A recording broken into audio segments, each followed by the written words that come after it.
কাজলের অভাবে ভাতের হাড়ির কালির ফোঁটা দিয়ে বলে, আমার সোনা, আমার মানিক, আমার চাঁদ, আমার সূর্য। হরি বল, হরি বল। এ হলো আমাদের মায়ের অবদান। আমরা সেই মাকে ভুলে আমরা কি সাধন ভজন করছি। এখানে হরিচাঁদ ঠাকুর বিদ্রোহ তুললেন, মাতা পিতা ভজনা করো আগে।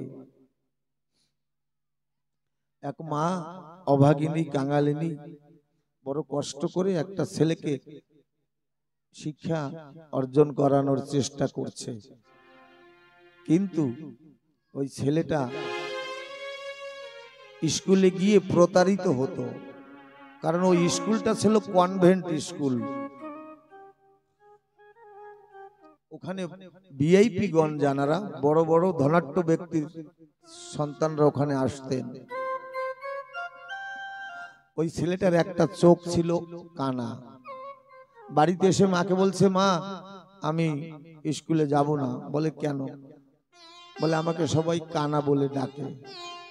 মা বলছে, তুই অতি ছোট্ট বয়সে পিতৃহারা হয়েছিস,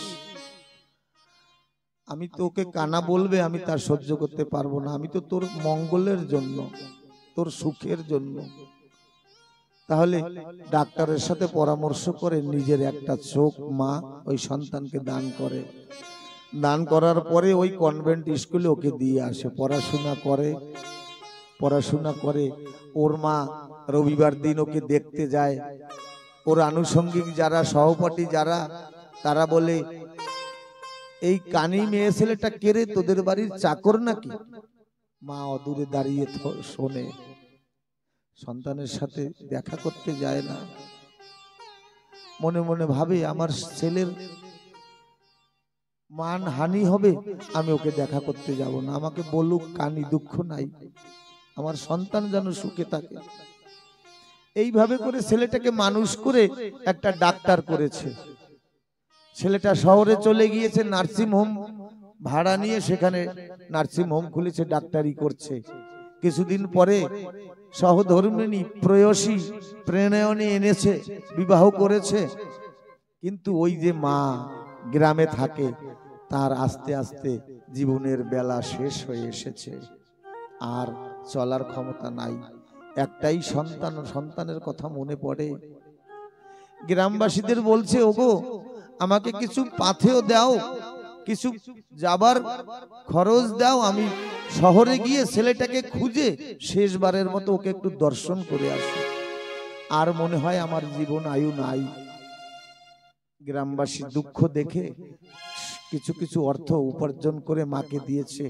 মা একটা টুপলি, একটা ব্যাগ নিয়ে, বস্কা নিয়ে শহরে চলেছে। কিন্তু মায়ের মন তো, ভগবান বলছে জগতে এমন কোনো মন্ত্র নাই, শুধু ওই এক অক্ষর রূপী মন্ত্রের যে দাহিকা শক্তি, এর মতো শক্তি কোনো মন্ত্রেতে নাই। যত বড় সংস্কৃত মন্ত্র হোক না কেন, মা মা শব্দে যতটা শক্তি আছে, দাহিকা শক্তি আছে, এই শক্তি আর কোনো মন্ত্রের মধ্যে নাই। একটা জ্বলন্ত দৃষ্টান্ত, কোনো লীলা কথা নয়। এই 72 নম্বর গ্রামে নিশি দাদা বলে আছে, ওনার দাদা অনেক কয়টা ভাই, তারা বড় বড় পদে সার্ভিস করে, চাকরি করে। কিন্তু বড় ভাইরা বাড়িতে থাকে না, উত্তর ভারতে লখনৌতে তাদের পোস্টিং। কিন্তু ওই নিশি দাদা মাকে প্রচন্ড ভালোবাসে। মা অনেকদিন হয় গত হয়ে গেছে, মায়ের স্মৃতি উদ্দেশ্যে একটা অনুষ্ঠান করে। সেই অনুষ্ঠান করার পূর্ব মুহূর্তে জঙ্গলে গিয়েছিল কিছু কাঠ আনবে বলে, ওখানে গিয়ে বাঘের কবলে পড়ে। বাঘের কবলে পড়লে তখন ভগবানকে ডাকে, কৃষ্ণকে ডেকেছে, হরিচাঁদকে ডেকেছে, অনুকূল ঠাকুরকে ডেকেছে, কোনো ভগবান আসেনি। তখন মনে পড়েছে মা তো আছে আমার একজন বান্ধব। তখন মা মা বলে যখন চিৎকার করলো, তখন কত বছর আগে মা গত হয়ে গেছে, চলে গেছে, সেই মা সশরীরে এসে নিশিকে বলছে, নিশি ওরে কোনো ভগবান না এলে আমি এসেছি, তোর ভয় নাই। বিশ্বের মালিক যিনি, ওই মায়ের মমতা, মায়ের মান রক্ষার্থে, মায়ের যাতে মমতা অখণ্ড না হয়, নিশির মা সেজে ওখানে এসেছে। নিশি ওই মাকে দেখে তখন চেতনা হারিয়ে ফেলেছে, কারণ নিশি তো জানে যে আমার মা কত বছর আগে দেহ ত্যাগ করেছে। নিশি আর বাড়িতে আসে না, ওইখানে সম্বিত হারিয়ে ফেলেছে। গ্রামের লোক, 72 নম্বর গ্রামের লোক গিয়ে তখন তাকে জ্ঞান দিয়ে, চেতনা দিয়ে তখন বাড়ি নিয়ে আসে। বাড়ি আসার পরে পরের দিন যখন স্মৃতি সভায় এই কথাটা নিশি দাদা বলে যে আমি অনেক বছর পরে আজকে আমি মাকে স্বচক্ষে আমি দেখেছি। এ হলো মা। ওই কানিমা শহরে গিয়ে ঘুরছে, তাই ভগবান ওই মায়ের দুঃখে চোখের জলে ভগবান আর থাকতে পারেনি। তখন ওই ভগবান ওই মায়ের মধ্যে প্রবেশ করে ওই যে ওনার ছেলে যেখানে নার্সিংহোম সেইখানে নিয়ে গেছে। ওই ডাক্তার ঘরে যখন সামনে গিয়েছে, ওই ওয়াচম্যান, প্রহরী যিনি, দ্বার রক্ষক যিনি, বলছে তুমি কে, এখানে তোমার ঢোকার অধিকার নাই, তুমি একজন গাঁও গ্রামের মহিলা, তুমি আগে ওই অ্যাপয়েন্টমেন্ট নাও, তারপরে ঢুকতে পারবে। ইতিমধ্যে ঠাকুরের কাজ ঠাকুর করে ওই ডাক্তার কোন কারণে যেন দরজায় এসেছে। মা তো মাকে দেখে চিনতে পেরেছে। মা এসে বলছে মা, কারণ ওই যে মায়ের একটা চোখ কানা, সন্তানটা মনে মনে ভাবছে আজকে মা আমার নিজের চোখ দিয়ে আমাকে জগতের আলো দেখিয়েছে। মাকে বলছে তুমি এখানে এসেছো কি করে, বলে খুঁজতে খুঁজতে চলে এসেছি। তখন ঘরে নিয়ে গিয়ে দেখে সুন্দর একটা ফুটফুটে চাঁদ মুখ পুত্রবধূ আর একটা ছোট্ট নাতি। ওই নাতিটাকে বাবা শিখিয়েছে যে তুই যেমন এই মায়ের পেটে জন্মগ্রহণ করেছিস, আমিও তেমনি এক মায়ের পেটে জন্মগ্রহণ করেছি। এইভাবে ঠাকুমার চরিত্র কথা শোনাতেন। ওই ছেলেটাও দেখে ঠিক বুঝলো যে এই তাহলে আমার বাবার মা। এইবার ডাক্তার বলছে তুমি তো রোগাগ্রস্ত হয়ে গেছো। মা বলছে হ্যাঁ, আমি আর বেশি দিন বাঁচবো না রে বাবা। বলেন তুমি চিন্তা করো না, তোমার ছেলে ডাক্তার হয়েছে, চলো নার্সিং হোমে।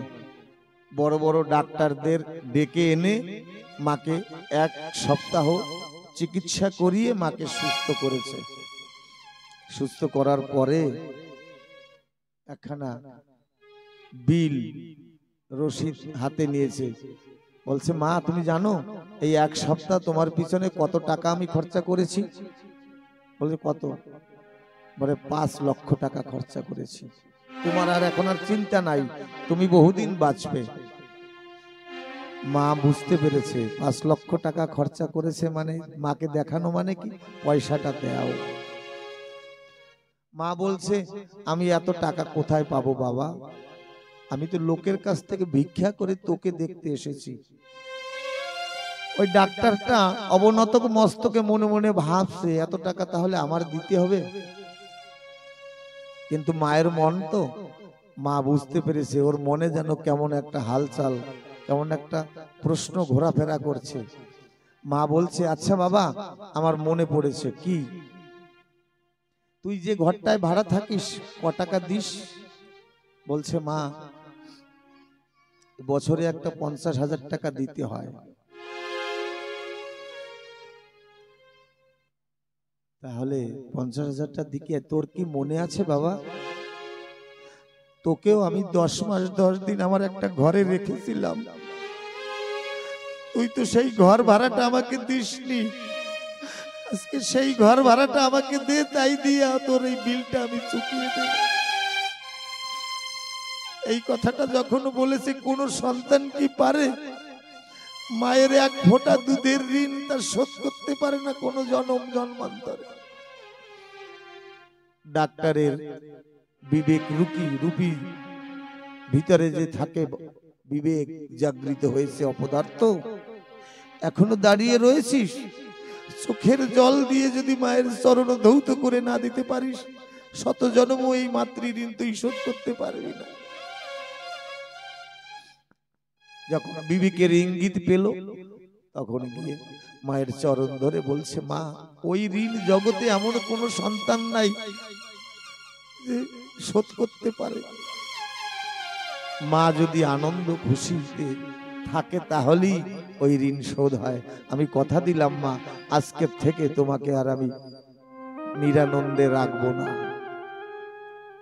এ হলো প্রকৃত ধর্ম। হরি তাই ঠাকুর বলছে, মায়ের ঋণ আহা, শোধ হবে না কোনো দিন। হরি বল, হরি বল। দক্ষিণী মায়ের ঋণ শোধ হবে না কোনো দিন। দুধের হিসাব মা তো রাখে না,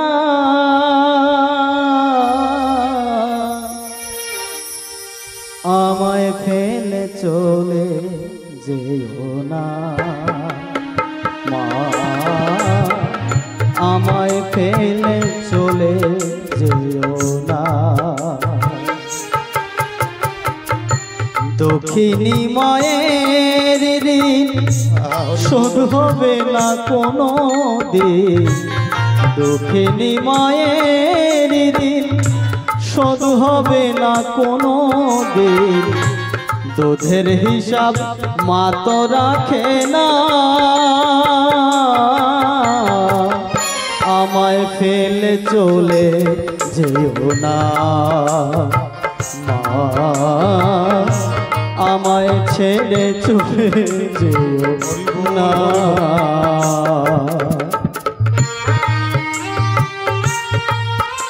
মা, মাগো, মা কথাটি ছোট্ট অতি, কিন্তু যেন ভাই ইহার চেয়ে নাম যে মধুর ত্রিভুবনে নাই। হরি বল। মাটির মাও কথা শোনে, কোনো মন্ত্র লাগে না, শুধু যদি ছোট্ট শিশুর মতন তুলায় গড়াগড়ি দিয়ে মা মা বলে চোখের জলে ভাসা যায়। মাটির মাও এসে সন্তানকে কোলে নেয়। তোমার দেহে রক্ত মাংস মায়ের অবদান, বৃদ্ধ হলে সেই মা বাবা বড় বেঈমান।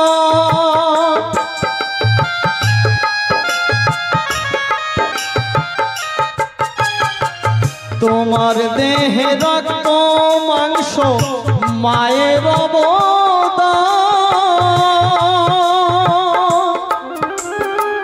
বৃদ্ধ হলে সেই মা বাবা বড় বেঈমান।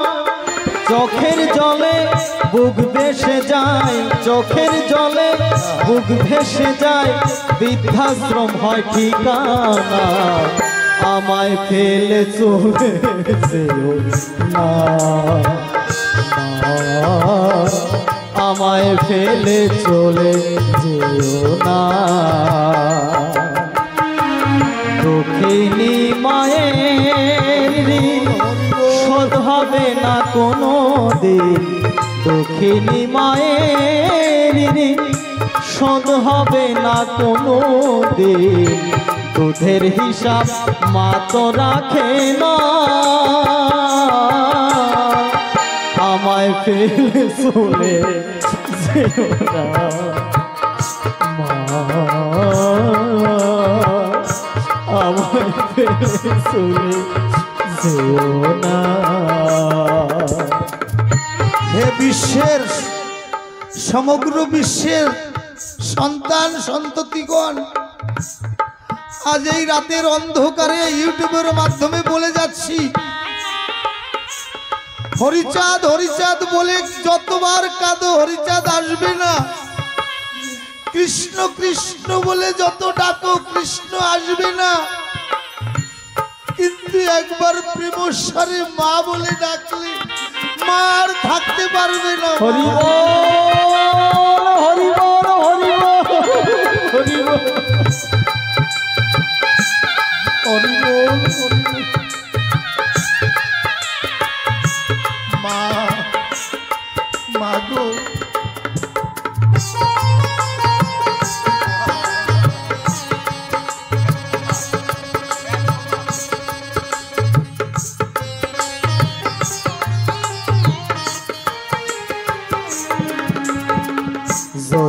বলে সেই মায়েরই হয় না তুলনা।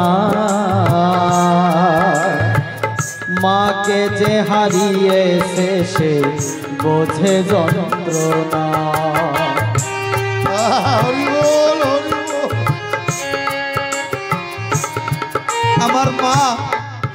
আমার মা জীবিত থাকাকালীন আমি মাকে প্রশ্ন করছি, মা গো তুমি যখন চোখের আড়াল হবে তখন তোমাকে কোথায় পাবো?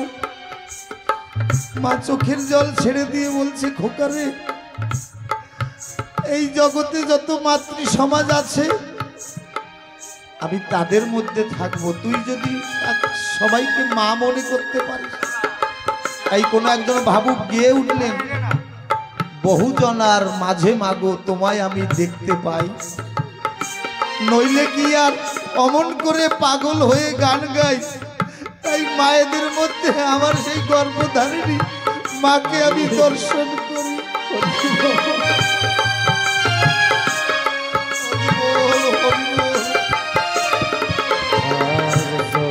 বল সেই মায়েরই হয় না তুলনা।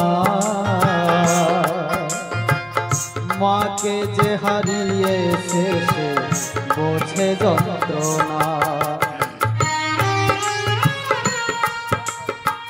গর্ভে ছিলে যতদিন লাথি খেয়েছিল মা,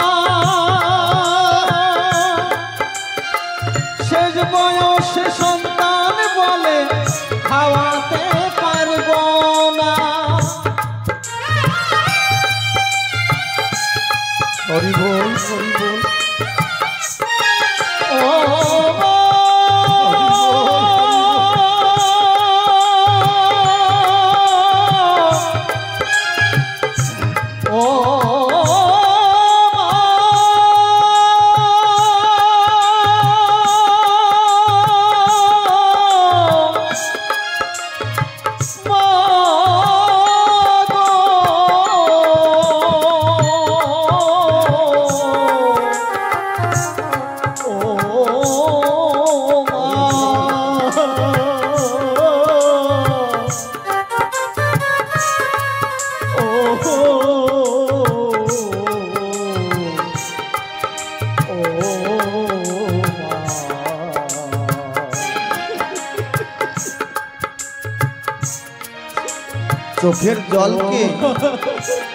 চোখের জলকে অনেক প্রবৃত্তি বলে আসিস না, তুই ঝরবি না, কিন্তু বাঁধ মানে না, বোঝে না তো নদীর গতি, বাধা পেলে হয় দ্বিগুণ। এই গঙ্গা যমুনাকে যত বাধা দিই তত দ্বিগুণ তার গতি বেড়ে যায়। হে বিশ্বের সন্তান সন্ততিগণ, তোমাদের চরণ ধরে মিনতি করে যাই এই তারকেশ্বলী থেকে, জেনে রেখো যদি কোনো ভুল অজ্ঞাতে করে থাকো মা বাবার চরণে সন্ধ্যা লগনে গিয়ে মায়ের আঁচলখানা ধরে আঁচলের মধ্যে মাথাটা রেখে মাকে ছোট্ট ছোট্ট সুরে বলো, মা আমি সঙ্গ দোষে পড়ে তোমার চরণে ক্ষমা করেছি, তোমার চরণের অপরাধ করেছি, তুমি ক্ষমা করে দাও। হে বিশ্বের সন্তানগণ, জেনে রাখো এত অপরাধ তোমার কাছে নাই জমা, আমার মায়ের মমতার আঁচলে যত জমা আছে ক্ষমা, এত অপরাধ তোমার কাছে নাই, তোমার মা ক্ষমা করে দেবে। আর গর্ভে ছিলে যতদিন লাথি খেয়েছিল মা, শেষ বয়সে সন্তান বলে খাওয়াতে পারব না। মা বলে ভালো থাকিস, মা বলে ভালো থাকিস, দুঃখ দয়াল দিও না, আমায় ফেলে চলে যেও না, আমায় ফেলে চলে যেও না। দুঃখিনী মায়ের শোধ হবে না কোনো দিন, দুঃখিনী মায়ের শোধ হবে না কোনো দিন, দুধের হিসাব মা তো রাখে না।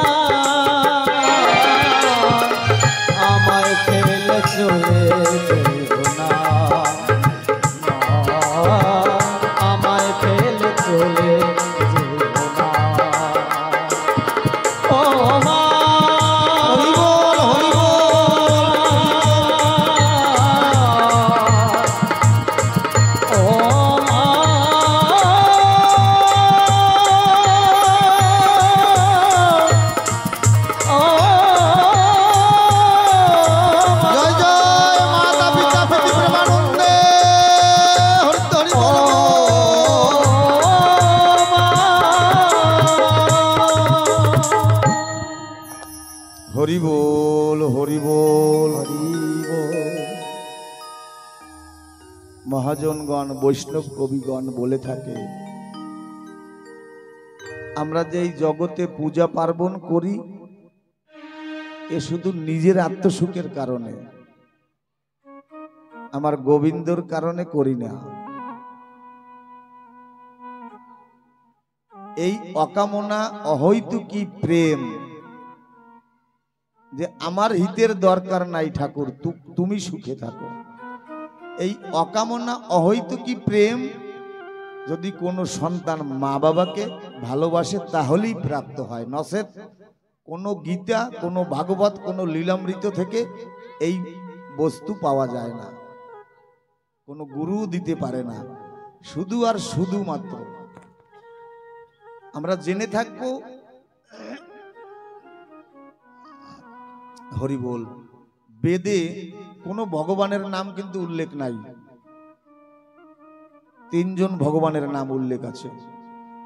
একজন হলো মাতৃদেব ভব, আর একজন হলো পিতৃদেব ভব, আর একজন হলো গুরুদেব ভব। এই তিনজন ভগবানের নাম উল্লেখ আছে।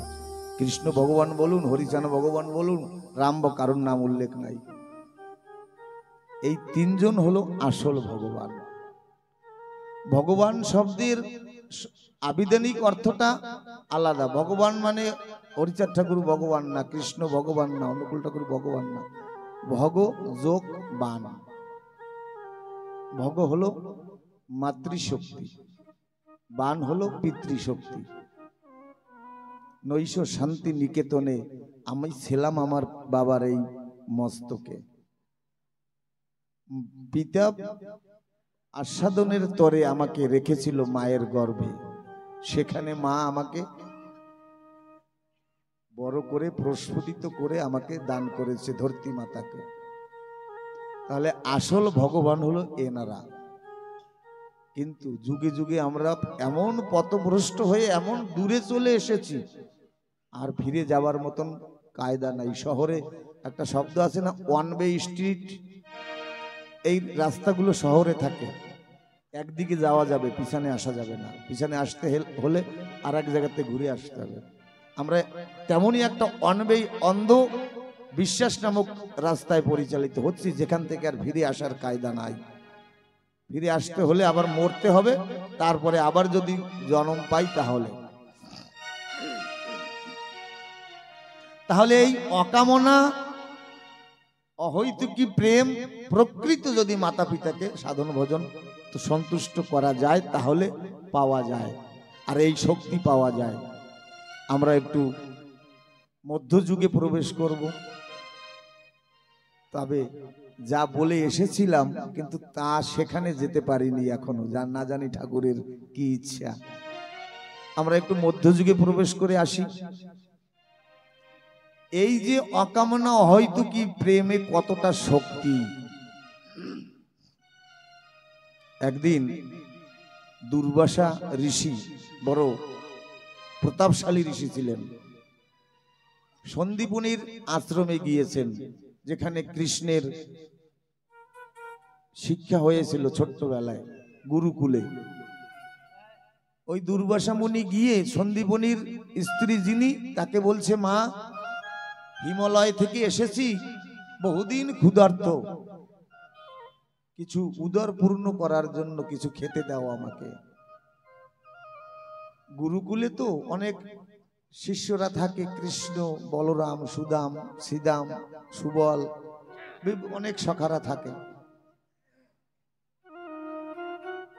কিন্তু ওই সন্দীপনী ঘরণী দেখে কুটিয়ায় কোনো খাবার নেই। কিছু খাবার যদি নাও থাকতো, পরিশিষ্ট কিছু রাখতো কৃষ্ণের জন্য, কারণ ওই সন্দীপনী পত্নী জানতেন যে কৃষ্ণ বড় আদরের দুলাল। যশোদা মা দণ্ডে দণ্ডে ওকে আদর করে ননি খাওয়াতো। সেই কৃষ্ণ এসেছে গুরুকুলে পাঠ অধ্যয়ন করতে, কৃষ্ণ ওর জন্য লুকিয়ে কিছু খাবার রেখেছিল, কিছু চানা রেখেছিল। দুর্বাসাকে মিথ্যে কথা বললো, যে বলছে ঋষিবর ঘরে কোনো খাবার নাই। এখন ওরা জঙ্গলে কাষ্ঠ আহরণ তরে যাবে, কাঠ আনতে যাবে, ওদেরকে জঙ্গলে কিছু খাবার দেবো সেরকম কোনো বস্তু নাই। মিথ্যা বলেছিল, কারণ সন্দীপনী ঘরণী মনে মনে ভেবেছে এই খাবারটা যদি দুর্বাসাকে দিয়ে দিই তাহলে কৃষ্ণ জঙ্গলে গিয়ে কি খাবে। দুর্বাসা তখন অভিশাপ করেছিল। প্রতাপশালী ঋষি কিনা, ভগবানরাও ভয় পায় এদের, দেব দেবতারা ভয় পায়। দেব দেবতাকে সাধনা করে জয় করে নিয়েছে, বলে আজকে আমি আমার ক্ষুধা নিবারণ করলি না, আমি তোকে অভিশাপ দিয়েছি। আমি ধ্যানের ঘরে তপস্যার ঘরে জানতে পেরেছি তুই কৃষ্ণকে খাওয়াবি বলে কিছু খাবার রেখেছিস উদ্বৃত্ত। আমি তোকে অভিশাপ দিয়ে যাই, এই খাবার যে খাবে তার সারা জীবন গরিবী রেখার নিচে দিনাতিপাত করতে হবে। অভিশাপ করলো। ওই অভিশাপ দূরে বসে সুদামা কর্ণ গোচর করলো, তাহলে এই চানা যে খাবে তার সারা জীবন দুঃখে কাল কাটাতে হবে। দেখেন অকামনা অহৈতুকী প্রেম কোথা থেকে জন্মায়। ওই সুদামা ওর মা বাবা কিন্তু মনপ্রাণে ভালোবাসতেন, শ্রদ্ধা করতেন। যখন সখাগণকে নিয়ে জঙ্গলে গেলেন, বর্ষা আসলো, গাছের ডালে বসে কৃষ্ণ বলছে ক্ষুধা লেগেছে। কৃষ্ণর হাতে ওই টোপলাটা দিয়েছিল সন্দীপনী ঘরণী, ওইটা রাখতে দিয়েছিলেন সুদামাকে। সুদামা মনে মনে ভাবছে এই খাবারটা যদি আমার বন্ধু কৃষ্ণ খায় তাহলে তো সারা জীবন গরিব থাকবে। আমি তার ওর কেমন বন্ধু, আমি ওর দুঃখ যদি আমি না নিতে পারি তাহলে আমরা গোবিন্দর দুঃখ নিতে চাই না, বরঞ্চ দিতে চাই। সুদামা চোখের জলে ভেসে ভেসে খেলো। কৃষ্ণ যখন ক্ষুধায় আর সহ্য করতে পারছে না, সুদামাকে বলছে সখা মা খাবার দিয়েছিল না, বলে আমি খেয়ে ফেলেছি। আমরা জানি যে কৃষ্ণের ভাগের খাবার খেয়েছে বলে সুদামা গরিব হয়েছিল না, কৃষ্ণের সারা জীবনের দুঃখ সুদামা নিয়েছে। এই দিন শেষে কৃষ্ণ মথুরায় বসে সুদামার কথাই ভাবতো, আজকে আমি 3 মুষ্টি খেয়েছি। রুক্মিণী, সত্যভামা, তোমরা যে আমাকে সুন্দর সুন্দর ব্যঞ্জন দিচ্ছ, জানো কার দানের ফল? আমার বাল্য সখা সুদামার দানের ফল। সে আমার সারা জীবনের দুঃখ নিয়েছে। গুরুচাঁদ ঠাকুরেরও এরকম একটা লীলা আছে। গুরুচাঁদ ঠাকুরেরও এরকম, গুরুচাঁদ ঠাকুর এই জীবের তরে ভাবতে ভাবতে কালা জ্বরে আক্রান্ত করে। গুরুচাঁদেরই একজন কৃষ্ণ ভক্ত সখা ছিল, তার নাম গুরু কীর্তনিয়া। ওই গুরু কীর্তনে এসে গুরুচাঁদকে বলছে, ও গুরু দাদা, তোমার এই জ্বর, বলে আমি আর বাঁচবো না, আমার যে জ্বর এসেছে, পতিত জাতির ভাবনা ভাবতে ভাবতে আমি রাত্রে ঘুমাতে পারি না। একজন বান্ধব ছিল না তখনকার দিনে, গুরুচাঁদকে জিজ্ঞাসা করবে, বাবা তুমি ঘুমাও না কেন? একটু ঘুমাও। সুদূর অস্ট্রেলিয়া থেকে C.S. মিড এসেছিলেন খ্রিস্টান ধর্ম প্রচার করবে বলে। উনি দেখলেন এরকম বান্ধব দেখিনি, যে জীবের তরে সারা রাত্র জাগে, চিন্তায় মগ্ন থাকে। উনি বলেছিলেন, বড় কর্তা তুমি একটু ঘুমাবে না? তাই ওই গুরু কীর্তনিয়া এই গুরুচাঁদকে বলছে, তোমাকে যেতে দেব না, তুমি যদি যাও তাহলে এই নিষ্পেষিত নির্যাতিত জাতির কি উপায় হবে?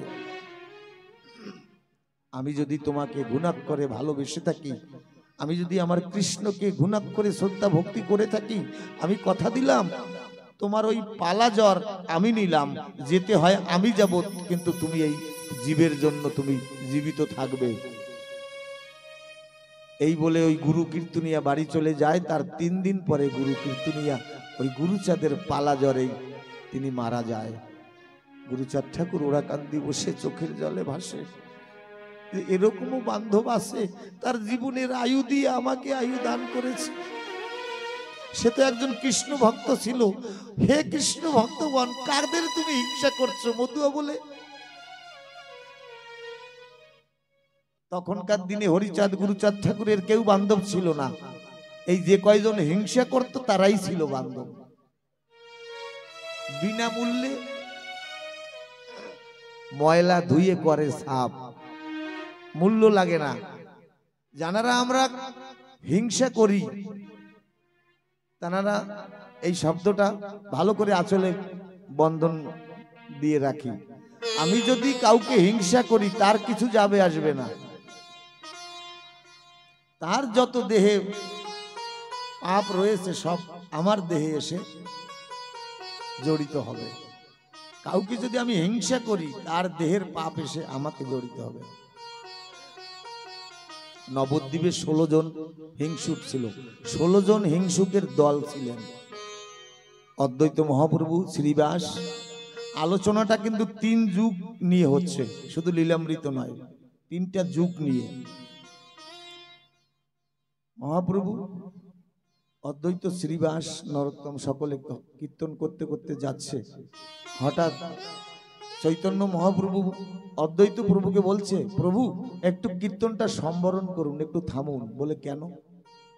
ওই যে কান্নার আওয়াজ শোনা যাচ্ছে, মরণ কান্না। প্রেমের কান্না আর মরণ কান্না আলাদা। মহাপ্রভু সকল কীর্তন বন্ধ করে পিছনে এসে বাড়ির ভিতরে ঢুকছে। ঢুকে ওই মাকে সান্ত্বনা দিয়েছে, তুমি চিন্তা করো না, আমরা এখান থেকে হরিনাম করতে করতে যাচ্ছি, কৃষ্ণ ভক্তকে হিংসা করেছে না, তুমি দেখো এর পরজন্মে ও একজন কৃষ্ণ ভক্ত, একজন হরি ভক্ত হয়ে জন্মাবে। ওই মা মহাপ্রভু গৌর হরির চরণ জড়িয়ে ধরে বলছে, তুমি এত করুণা অবতার, আমার সন্তানরা সকাল সন্ধ্যায় তোমার হিংসা গানে রত থাকে, তাকে তুমি এই আশীর্বাদ করলে। তাহলে যদি ভগবানকে হিংসাও করা হয় তবুও ভগবান তাকে করুণা করে। নরসিংহ মেহতা, জুনাগড়, গুজরাট, একনিষ্ঠ কৃষ্ণ ভক্ত ছিলেন। ওনার একখানা রাগ ছিল, কেদার রাগ। ওই কেদার রাগে যখন ঠাকুরকে ভজন শোনাতেন, ঠাকুর আর থাকতে পারতেন না। ঠাকুরের কণ্ঠহার, যে পুষ্প দিয়ে হার তৈরি করত, ওই হার আস্তে আস্তে লম্বা হয়ে যেত। লম্বা হয়ে ওই নরসিংহ মেহতার গলে যাবার প্রচেষ্টা করত।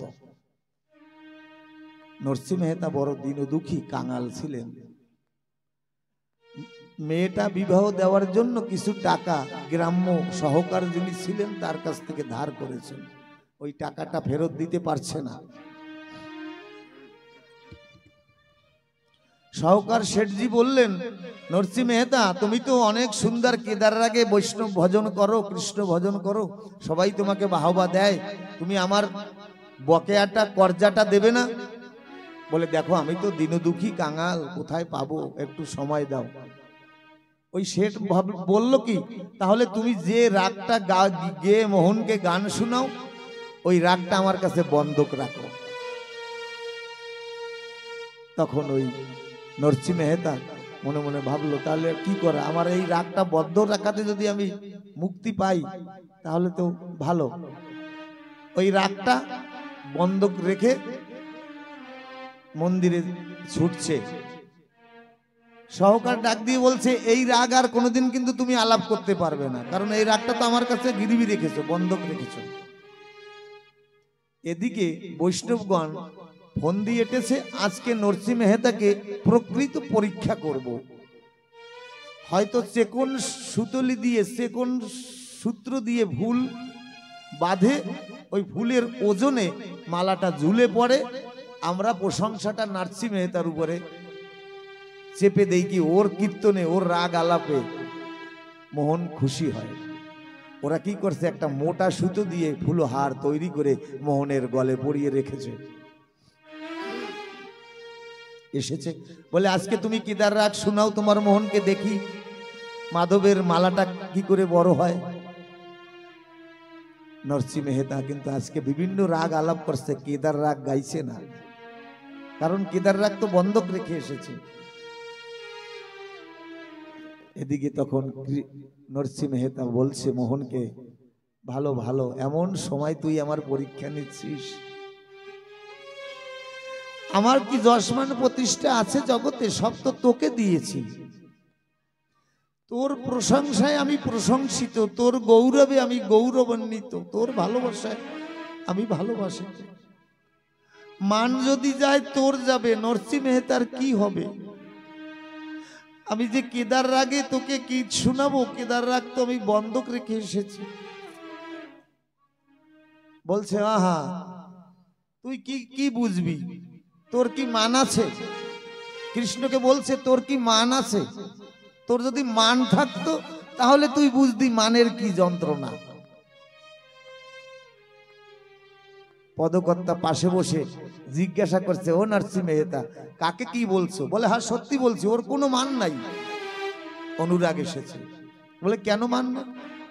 বলে ওর কোনো দুইজন মা, দুইজন পিতা, কখনো যশোদাকে মা বলে, কখনো দুই বকে কি মা বলে, ওর কি মান সম্মান আছে নাকি?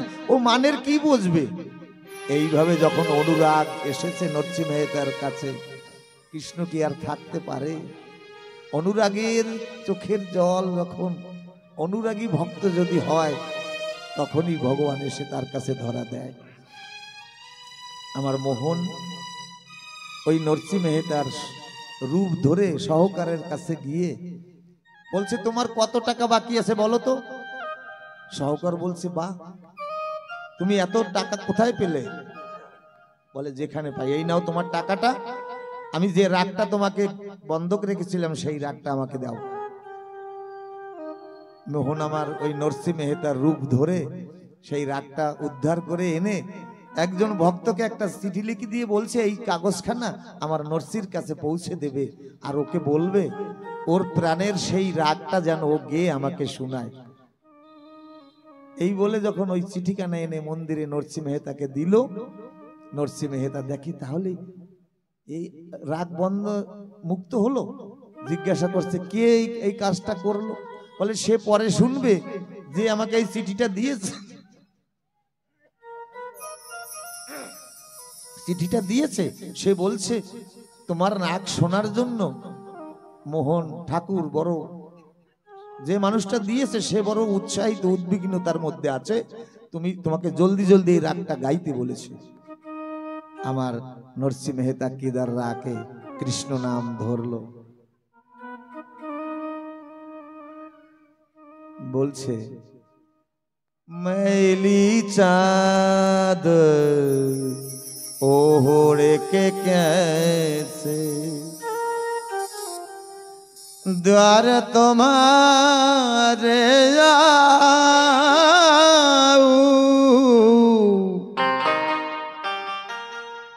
मैली चाँद ओढ़ के कैसे द्वार तुम्हारे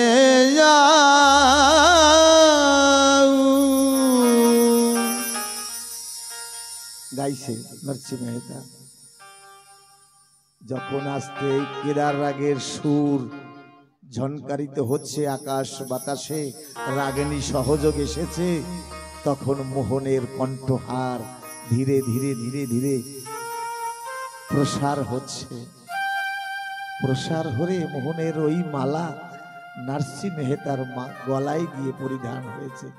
ভক্ত ভগবানের যোগসূত্র মিলন সূত্র ঘটেছে। ভক্ত ভগবান প্রেমানন্দে হরিধ্বনি বলব।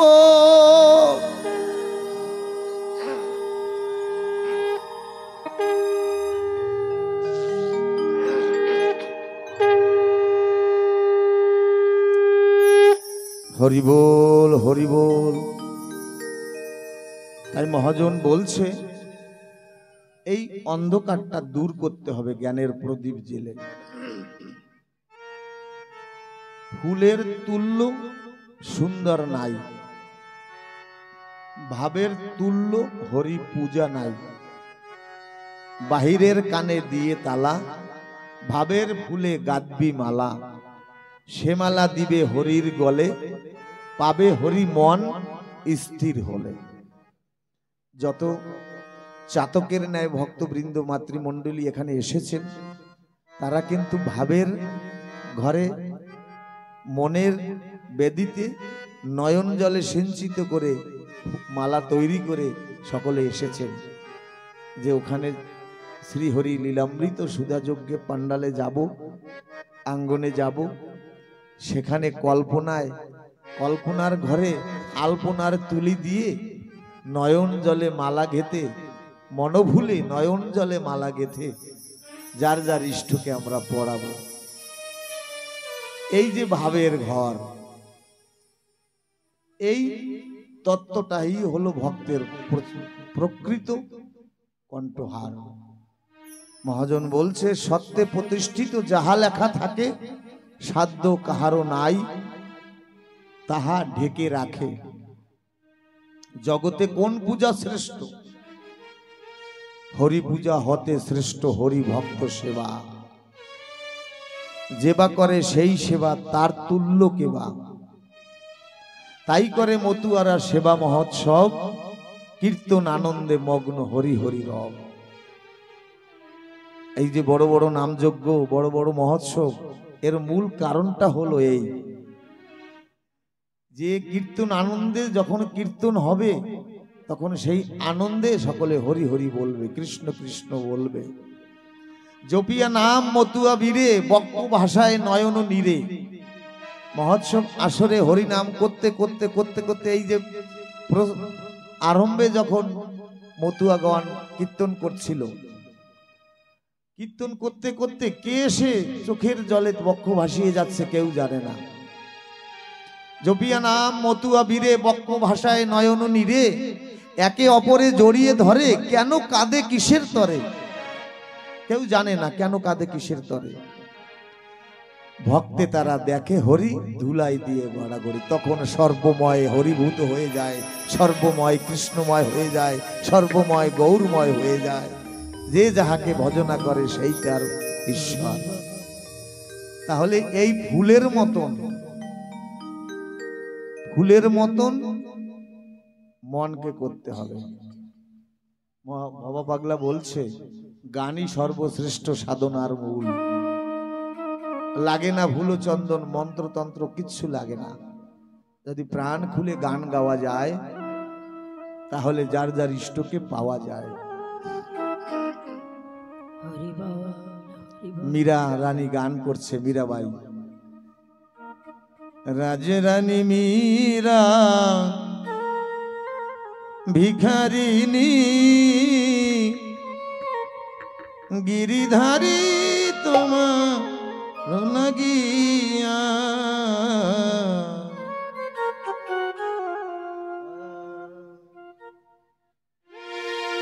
রাজরানী মীরা ভিখারিনী, গিরিধারী তোমার লাগিয়া।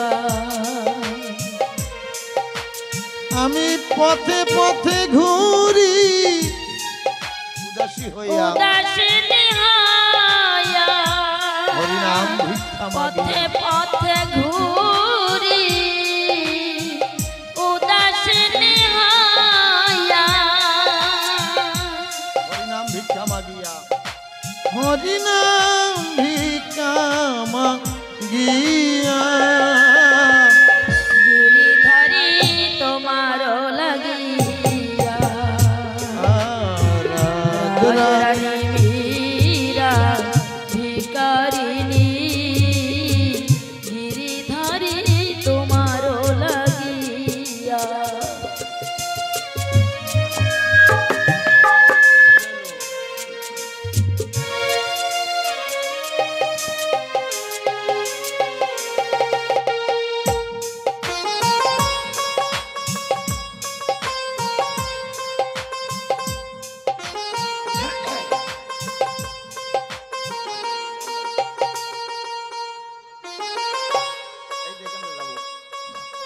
বলছে রাজরানী মীরা ভিখারিনী হরিণা গিরিধারী তোমারে লাগিয়া। যেখানে এসে ধন সম্পদের কোনো অস্তিত্ব বিলীন হয়ে যায়, যেখানে এসে রূপের গরিমা লুকিয়ে যায়, যেখানে এসে নিজের আমিত্ব খর্ব হয়ে যায়, মানুষ কাঙালে পরিণত হয়ে যায়। তাই মীরা রানী এই দর্শন জগৎকে দিয়েছে, প্রভুকে মানাচ্ছে কীর্তন করে। ওখান থেকে তানসেন হেঁটে যাচ্ছে, সুর সম্রাট তানসেন। যেতে যেতে কেমন যেন অশ্রুতিকর